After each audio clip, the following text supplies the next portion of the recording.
ঈদযাত্রার আরও খবর জানাতে এই মুহূর্তে গাজীপুরের চন্দ্রায় আছেন মেহেদি হাসান। সরাসরি যাচ্ছি তার কাছে।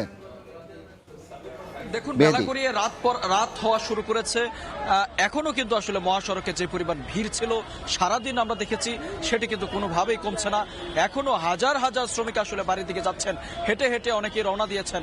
আমরা কথা বলেছিলাম শ্রমিকদের সাথে, তারা আসলে যেমনটি বলছেন যে আজ সারাদিন তারা চেষ্টা করেছেন, পরিবহন সংকটের কারণে তারা যেতে পারেনি। তার পাশাপাশি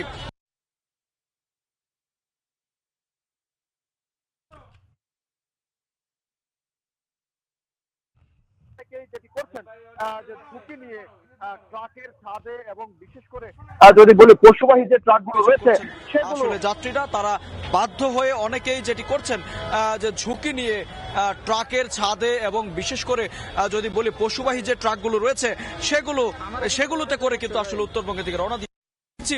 এই অটো, ব্যাটারি চালিত অটোর চাহিদা রয়েছে এবং ব্যাটারি চালিত অটো দিয়ে কিন্তু অনেকেই আসলে চেষ্টা করছেন যে টাঙ্গাইল পর্যন্ত যাওয়ার, তারপর উত্তরবঙ্গের যে বাকি পথটুকু হয়তো ভেঙে ভেঙে যাওয়ার চেষ্টা তারা করবেন, এমনটাই কিন্তু তারা বলছেন।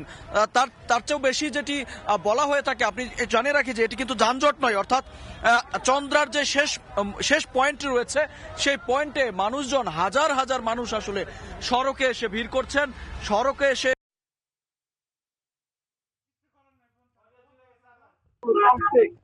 বাধা সৃষ্টি হচ্ছেন।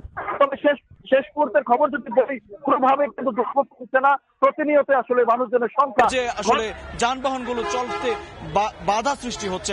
তবে শেষ মুহূর্তের খবর যদি বলি, কোনোভাবেই কিন্তু দুর্ভোগ কমছে না।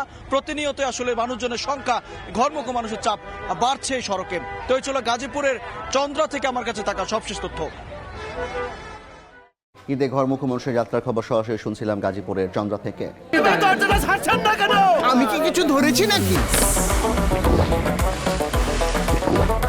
আপুটা আপনাকে চেক আউট করছে, জাস্ট কুল থাকুন।